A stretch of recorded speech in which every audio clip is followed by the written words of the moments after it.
নমস্কার। আজকে আমার একটা প্রশ্ন নিয়ে আপনাদের কাছে এসেছি। প্রশ্নটা আর কিছুই নয়, সপ্তম আশ্চর্যের বিষয়ে একটা প্রশ্ন করব।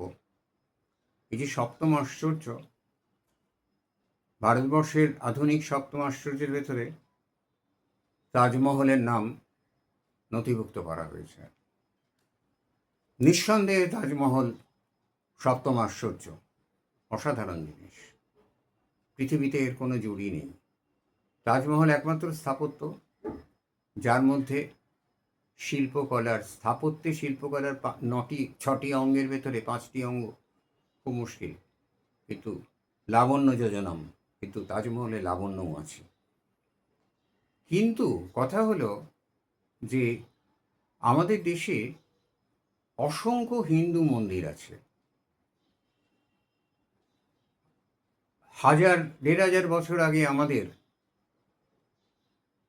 ভারতীয় শিল্প যে উচ্চতায় উঠেছিল, আজকের শিল্পীরা তার কল্পনা করতে পারে না।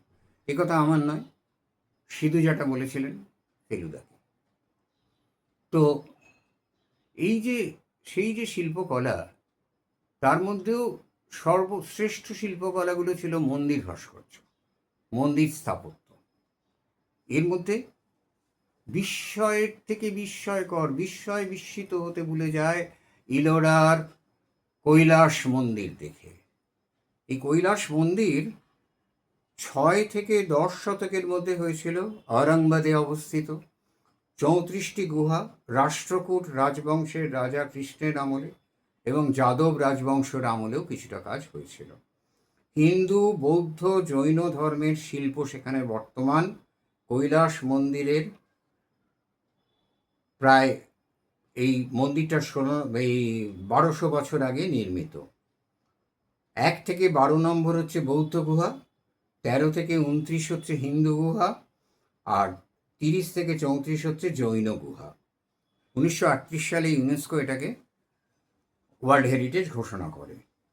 কিন্তু এটাকে আমাদের ভারতবর্ষ থেকে এটাকে সপ্তম আশ্চর্য ঘোষণা করার কোনো চেষ্টা হয়নি। তার কারণ কি এটাই যে 1947 থেকে 1977 পরপর শিক্ষামন্ত্রী ছিলেন কেন্দ্রীয় মৌলানা আজাদ, হুমায়ুন কবির, মোহাম্মদ করিম, ফকিরউদ্দিন আলী, নুরুল হাসান। এই কারণেই কি, নইলে ভেবে দেখুন একটা জিনিস, একটা খুব ফান্ডামেন্টাল বেসিক জিনিস, সেটা হচ্ছে তাজমহল মাটির ওপরে তৈরি করা হয়েছিল, স্টেপ বাই স্টেপ ওঠা হয়েছিল। আর কৈলাস চূড়ো থেকে কাটতে কাটতে নেমে আসা হয়েছিল। কৈলাস চূড়ো থেকে কাটতে কাটতে নেমে আসা হয়েছিল, সেটা not a matter of joke.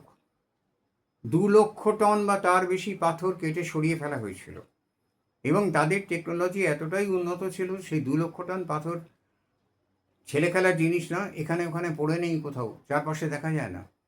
তাহলে কৈলাস মন্দির তারা কোন টেকনোলজিতে তৈরি করেছিল সেটা আমরা ভাবতে পারি না। সারা পৃথিবীতে এত বড় একশিলা ভাস্কর্য, মনোলিথিক স্কাল্পচার আর নেই, বা স্থাপত্য, মনোলিথিক স্থাপত্য আর নেই। এই কৈলাস মন্দিরের রাবণ নাড়া দৃশ্য থেকে আরম্ভ করে পাখি, জন্তু, জানোয়ার, দেব দেবী, নকশা, ফুল, লতা পাতা, নন্দী, কি নেই সেখানে। আর মনে রাখবেন, কাজটা হয়েছিল পাথরে, ছেনি দিয়ে পাথর কেটে। মাটি দিয়ে কাজ হচ্ছে না যে একটা টিপে ভুল হয়ে গেলে সেটাকে পরিবর্তন করে নতুনভাবে আবার সেটাকে ঠিক করে নেওয়া যাবে। ছেনির একটা বেয়াড়া ঘা পড়া মানে সেই জায়গাটা শেষ, কিন্তু কোথাও তো নেই। তাহলে এই যে অস্বাভাবিক সুন্দর একটা মনোলিথিক স্থাপত্য পৃথিবীতে আর কোথাও নেই, 18 বছর সময় নিয়ে তৈরি। এই স্থাপত্য কেন সপ্তম আশ্চর্যের মধ্যে ঠাঁই পেল না, সেটা আমার কাছে একটা অষ্টম আশ্চর্য। তবে অনেকে আবার সস্নেহে এলোটাকে বলেন অষ্টম আশ্চর্য। কিন্তু সপ্তম আশ্চর্যে গেল না কেন? তাজমহলের বিশেষত্ব হচ্ছে তাজমহল ইনলে করা কাজ। তাজমহলে কোথাও রিলিফ ওয়ার্ক নেই, ইনলে করা কাজ। পাথরের মধ্যে কেটে জালি করে তার মধ্যে অন্য পাথর ঢুকিয়ে এটাকে ইনলে বলে, ইনলে করা কাজ। নিশ্চয়ই আমি মানছি, কিন্তু তাজমহল নিঃসন্দেহে একটা অসাধারণ শ্রেষ্ঠ স্থাপত্য। কিন্তু তার মানে তো এই নয় খাজুরাহো, ইলোরার কৈলাস, দশাবতার গুহা, অজন্তা। অজন্তা বিশ্বের বিস্ময়, সারা বিশ্বের শিল্পীরা কোনোদিন ভাবতে পারে না যে এই গুহাচিত্র করা সম্ভব। এরা কেউ কিন্তু সপ্তম আশ্চর্যের তালিকায় অন্তর্ভুক্ত হলো না। ইলোরা মুসলমান শাসকেরা ভাঙেনি, ভাঙতে পারেনি, ব্যাসাল্ট পাথরে তৈরি। আর এই কিছু ইট পাথর জুড়ে জুড়ে যদি করা হয়, সেটাকে হাতুড়ির ঘা মেরে ভাঙা অনেক সহজ, কিন্তু এই জিনিস ভাঙা সহজ না। আর দাক্ষিণাত্যে সেখানে অতটা প্রভাবও ছিল না, সেই কারণে ইলোরারা ভাঙেনি। অজন্তার একটা অন্য রহস্য আছে, সেটা বারান্তরে বলা যাবে। অজন্তাও তারা, নইলে ঔরঙ্গজেব অজন্তার খুব কাছাকাছি বাস করেছিলেন, অজন্তার খবর জানতেন না, নইলে ঔরঙ্গজেবের মতো একজন ধর্মান্ধ মানুষ অজন্তার 12টা বাজিয়ে দিতেন। ভাগ্য আমাদের যে অজন্তা সেই সময় মানুষের চোখের সামনে আসেনি, অনেকেই অজন্তার উপস্থিতি জানত না। সে এক অদ্ভুত রহস্য, সে কথা পরে বলা যাবে। তাহলে এখন আমাকে বলুন যে এই শিল্পগুলো সব উপেক্ষিত হয়ে গেল, কারুর কোনো নাম রইল না, যুক্তি কি দেখানো হলো? তাজমহল একটা ভীষণ সেন্টিমেন্ট শাহজাহানের। শাহজাহান একটা অসম্ভব ভালোবাসার পাত্রী মমতাজ মহলের মৃত্যুতে তাজমহল গড়েছিলেন, ঠিক কথা। কিন্তু মমতাজের মৃত্যু কেন হয়েছিল? 14তম সন্তান গহর আরা বেগমকে জন্ম দিতে গিয়ে তার মৃত্যু হয়েছিল। একটা মানুষের, একটি নারীর 14টি সন্তান এবং 30 ঘন্টা ধরে প্রায় প্রবল রক্তক্ষরণে তার মৃত্যু হয়েছিল। এটা শাহজাহানের কত বড় ভালোবাসার নমুনা আমি জানি না, তবে সেই কারণ তাজমহল একটা নাকি ভোটাভুটি হয়, ট্যুরিস্ট সংখ্যা বেশি, অনেকেই দেখতে আসে। হ্যাঁ, তা তো হবেই, ট্যুরিস্ট সংখ্যা বেশি, তোমরা প্রচার করেছো বেশি। তার তাজমহল আমাদের দেশের এইটুকু শিশুও জানে।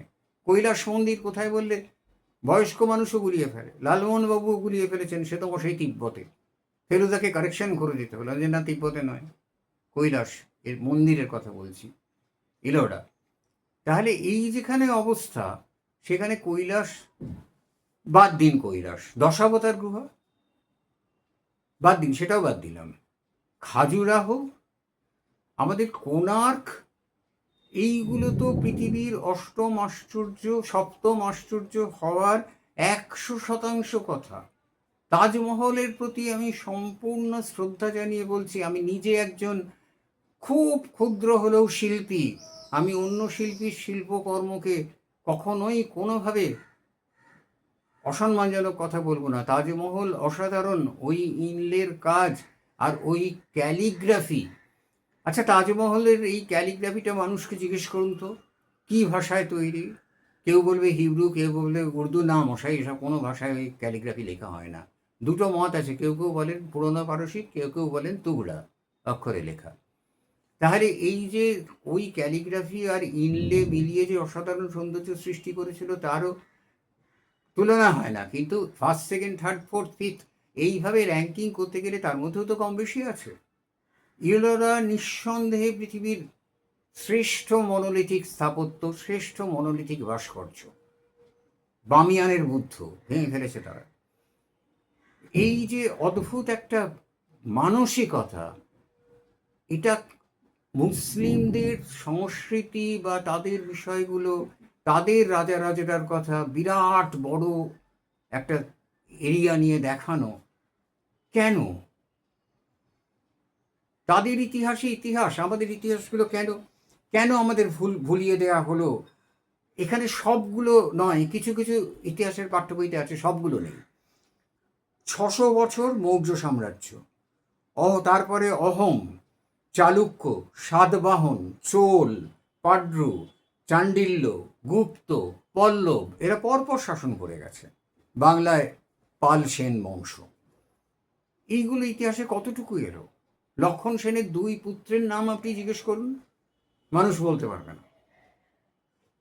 বাবরের ঠিকুজিগুলো যে জিজ্ঞেস করুন, বলে দেবে বাবার হইলে একবার জ্বর, সারিল ঔষধে, পরপর নামগুলো বলে চলে যাবে। অদ্ভুত মানসিকতা আমাদের। আমরা তারপরেও কিন্তু আমাদের নিজেদের দিকে তাকাচ্ছি না, আমরা একটা ভণ্ড মানসিকতায় বুঁদ হয়ে বসে আছি। আমরা উদার, আমরা মহান, আমরা এক বৃন্তে দুটি কুসুম, হিন্দু মুসলমান। না, কোনোদিন হবে না, কোনোদিন হবে না। শরৎচন্দ্র বলেছিলেন মুসলমানরা এদেশে কোনোদিন রাজত্ব স্থাপন করতে আসেনি, তারা এসেছিল মূলত লুটতরাজ করতে, তারপরে রাজত্ব স্থাপন। এর মধ্যে মন্দির ধ্বংস, বহু নারীর সতীত্ব হরণ, বহু মানুষ হত্যা, যা যা দুষ্কর্ম করা যায় সব তারা করেছিল। হিন্দু মুসলমান কোনোদিন একসঙ্গে পাশাপাশি একটা অসম্ভব কথা, সোনার পাথর বাটির মতো।